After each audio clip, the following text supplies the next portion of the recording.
I want to welcome everybody here, first of all, and thank you for participating in our inaugural Patriot Golf Day event. It's actually the second Patriot Golf Day for the PGA of America, a rousing success last year. We have some terrific guests here this evening that I'll introduce later and bring them up to the podium to talk about their sons. Oh, say, can you see by the dawn's early light what so proudly we hailed at the twilight's last gleaming, whose broad stripes and bright stars through the perilous fight o'er the ramparts we watched were so gallantly streaming, and the rockets' red glare, the bombs bursting in air, gave proof through the night that our flag was still there. Oh, say does that star-spangled banner yet wave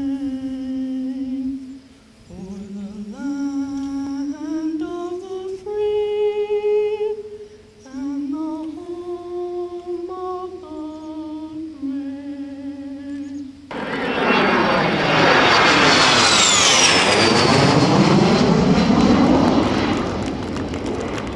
You know, we have our soldiers from northern Michigan towns fighting in the wars as well, and I reached out to another family that I invited here. Emery and Wendy Sloan are here with us from Charlevoix, and they have a son, Douglas, that was also killed. And I'd like to invite Emery and Wendy up to the podium if you would. Well, there's no way I can talk just a little bit about my son, but I don't want to keep you out here in the sun too long, so I'll be short. First, we would like to thank Treetops Resort, Kevin McKinley, Patrick Gallagher, and the PGA for their efforts at raising funds for the care of our servicemen and women, their spouses and children. Also, we wish to thank everyone here participating in the Patriots Day, the Patriots Golf Day. Our son, Major Douglas Sloan, was killed on 31st October 2006, along with Sergeant Charles J. McCain from Pennsylvania, TFC Alex Oseguera, California. They were killed in the Wagal Valley, southern Afghanistan. The Army said one IED went off, but we have reports 3 IEDs went off. Of course, that wasn't an ambush. Our son Van searches the internet and corresponds with several of Doug's soldiers. He recently found this item on a man named Wentworth's blog. I've chosen to read this because many of his comments not only apply to Doug, but also to other fallen heroes. He writes, the reason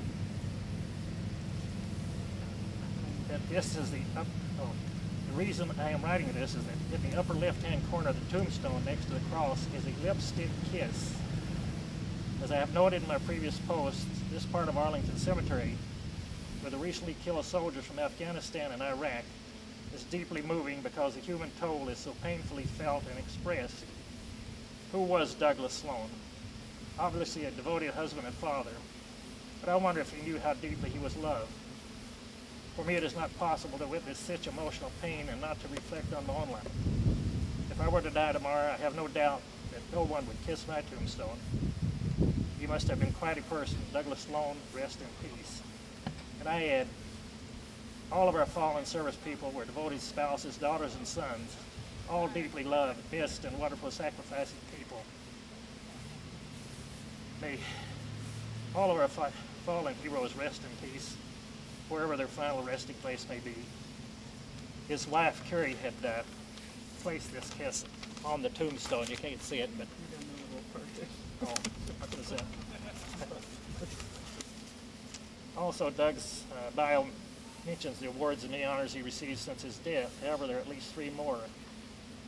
My oldest son just gave us our fourth baby boy grandson a year ago. And of course, he is named Doug. Doug's best friend, one of his best friends, had a child. His name is Doug. Another one of his friends had a little girl, and they named her Sloan. And that's about it. Again, we thank all of you for being here today. Thank you very much.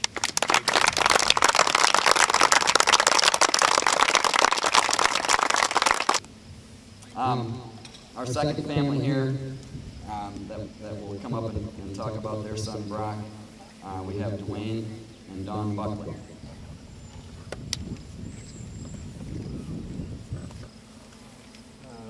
First of all, I'd like to say thank you for all of you being here, because I think that's what this is all about, is keeping the memory alive of some pretty bad things.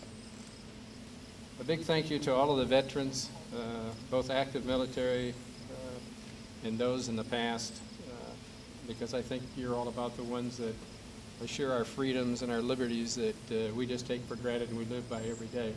So a special big thank you to all of the military. Dawn and I have great difficulty doing this, and we have greater difficulty thinking about our son,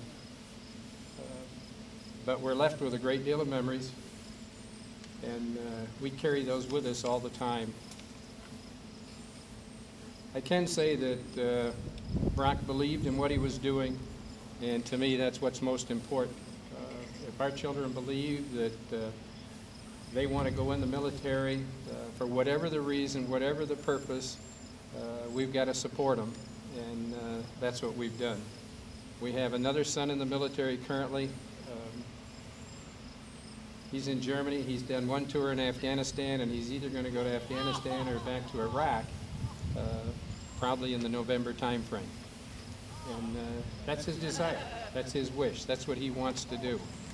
So we don't feel bad about that. Obviously, we don't want anything bad to happen to him, but we've got to support his wishes.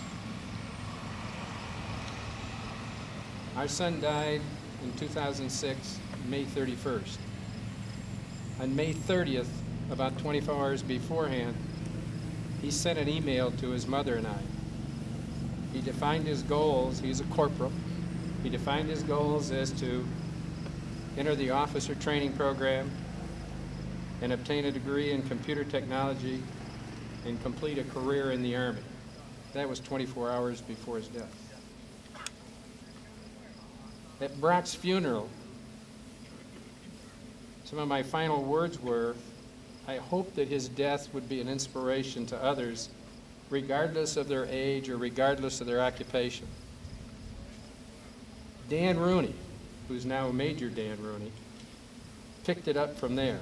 And I tell you, I have to salute Dan Rooney, the man, because what he's created with the Folds of Honor Foundation is, I just think, something, the most honorable thing you could possibly do is create a foundation that supports the children of those that lose their lives or those that are disabled and cannot in the future provide for the well-being of the education of their children. And what Dan's done with the Folds of Honor Foundation is try to assure that those children have an opportunity for an education just as if their parents had lived on. I thank you for allowing me to be here, because Treetops now gives me a chance to provide my wife and I the opportunity to pay respects again to our son, the PGA, Dan Rooney, and all of the members of the United States Armed Forces, past, present, and future. So thank you again for giving Dawn and I this opportunity. Thank you for being here.